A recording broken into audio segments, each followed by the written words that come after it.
সকলে পড়ুন সাল্লু আলাল হাবিব সাল্লাল্লাহু আলাইহি ওয়াসাল্লাম। সালাতাম ওয়া সালামুন আলাইকা ইয়া রাসূলুল্লাহ ইয়া হাবিবাল্লাহ। সম্মানিত শ্রোতা মণ্ডলীগণ, আল্লাহ রাব্বুল আলামিনের পবিত্র গ্রন্থ কিতাব কালামুল্লাহ শরীফ হইতে আয়াতে কারিমা তিলাওয়াত করেছি। তার অর্থ হচ্ছে, হে ঈমানদার ব্যক্তিগণেরা, তোমরা নিজেকে বাঁচো, অপরকে বাঁচাও জাহান্নামের আগুন হইতে, জাহান্নাম হইতে।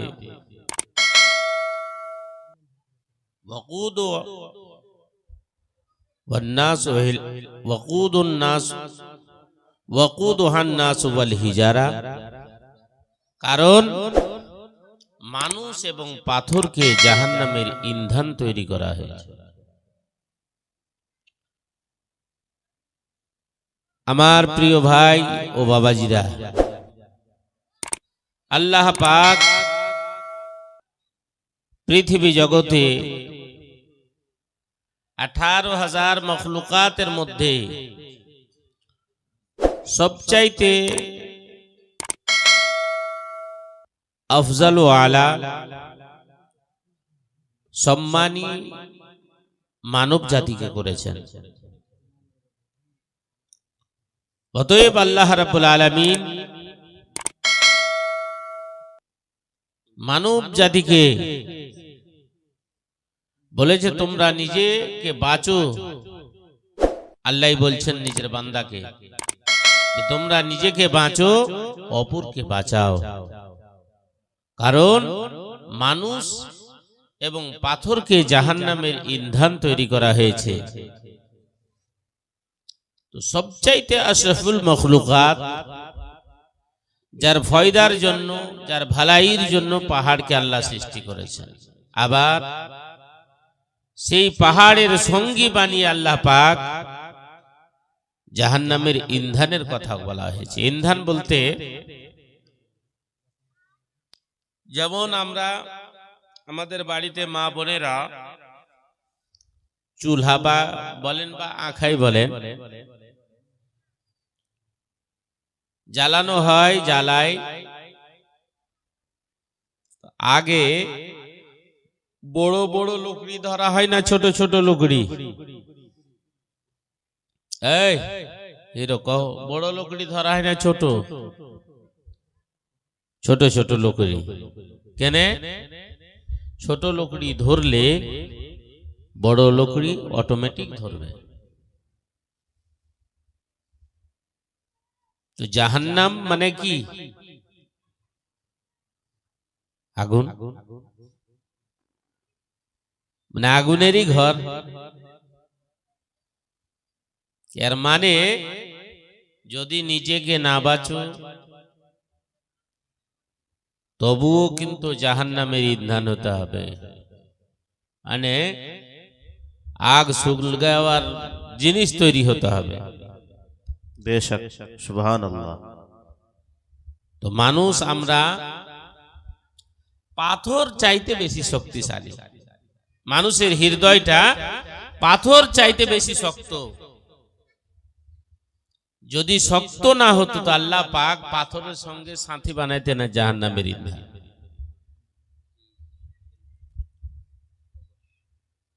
পাহাড় আল্লাহ পাকের খৌফে কাঁদছে।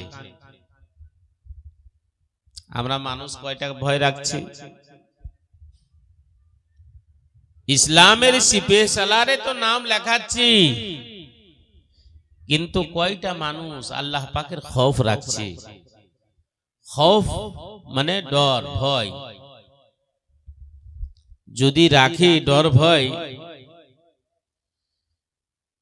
তাহলে আমাদের দ্বারাই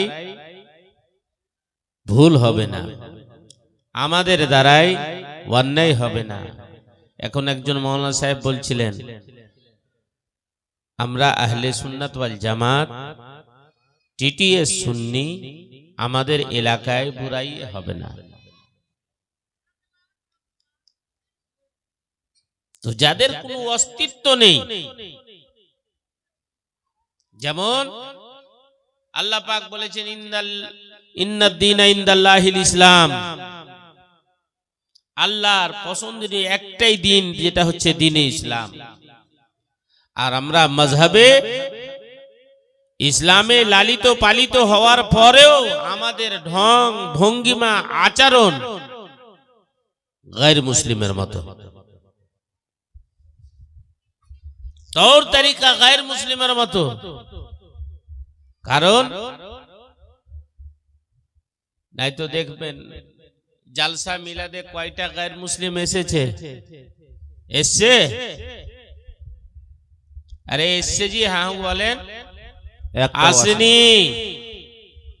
কারণ যদিও তাদের কোনো ধর্ম নেই, নন মুসলিম, কিন্তু পাক্কা জানে আমরা ওই ধরনের মাহফিলে যাব না, না গেলে পারে আমাদের ক্ষতি হবে, আমরা ক্ষতিগ্রস্তর দিকে যাব। তারা বুঝতে পারলো। আর যাদেরকে বুঝার দরকার ছিল, যারা আমরা মাযহাবে ইসলামে লালিত পালিত হয়েছি, যাদের খৌফ ভয় করার ছিল, আমরা তাদের মাহফিলকে আবাদ করছি।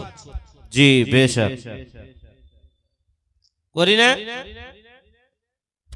নাই তো পার্শ্ববর্তী কয়টা ঘর গায়র মুসলিম 7 দিনের কীর্তন করছে। আমরা পূর্ণ মুসলমান, আমাদের ছেলেরা আমাদের মেয়েরা সারা দিন ধরে তাদের মাহফিলে বসে থাকছে, আর ওরা নিজের কাজ লসুন নিড়া পেঁয়াজ নিড়া নিজে নিজে কাজ করছে।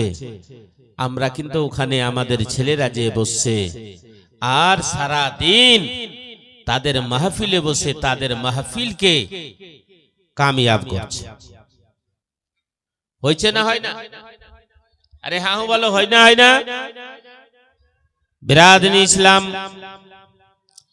এ বাবুজি ভাইরা, আজকে আমরা তরিকায়ে মুস্তাফা ছেড়ে দিলাম, ইসলামের রাস্তা ছেড়ে দিয়েছি।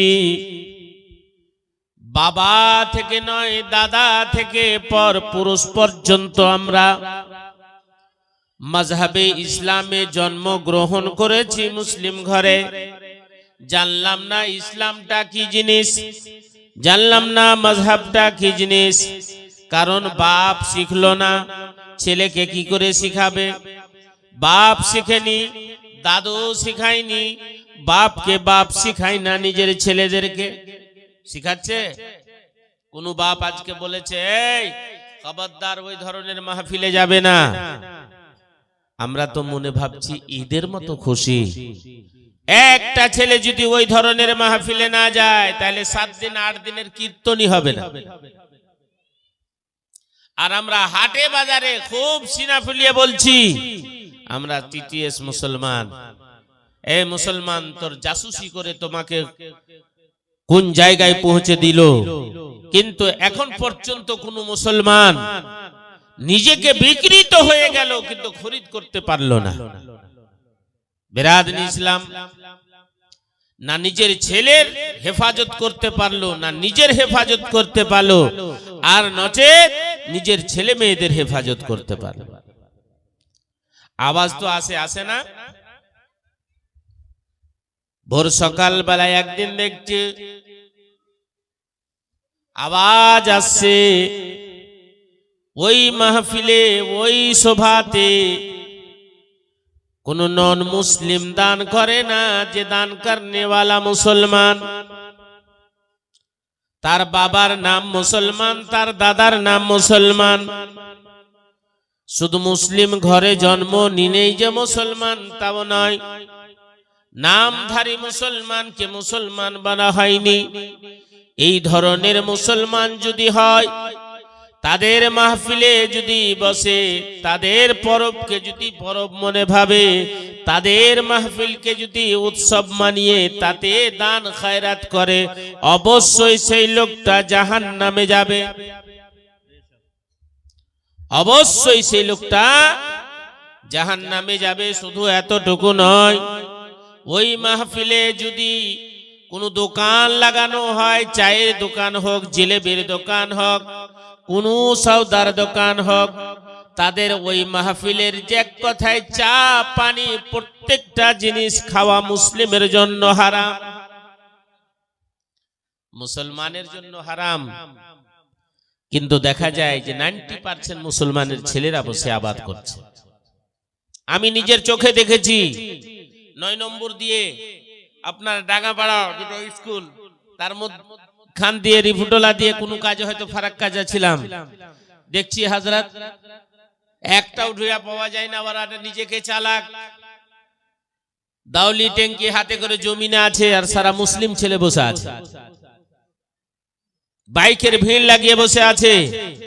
ফজরের সময় ভোর সকালে যখন শুনলাম মুসলিম ছেলেরা দান দিচ্ছে, বাহানাবাজি করে চললাম 3 নম্বর দেখে আসি জমিনটা। যেমনই পা দিয়েছি 95% মুসলিম ছেলে মেয়েরা আছে। বেরাদরিন ইসলাম, তো কোনদিন এই ধরনের মাহফিলে আমরা যাব? এই ছেলেরা বলো যাবে? এই হাত করে বলো, যতদিন বাঁচবো কোনো গায়ের মুসলিম মাহফিলে যাব না। হাত খড়া করে বলো না, একদম যাব না। না, যারা যাবে তাদেরকে সাথীও বানাবো না বলো, নচেত নায়ের পরিমাণে, নন মুসলিম নায়ের পরিমাণে, অথচ তারা কামিয়াব, তারা নিজের মঞ্জিল হাসিল করে নিল। আমরা সংখ্যালঘু থাকা সত্ত্বেও দাসিত্ব স্বীকার করছি, গোলামি স্বীকার করছি। আর তার পরিভাষা, তার 10वीं 20वां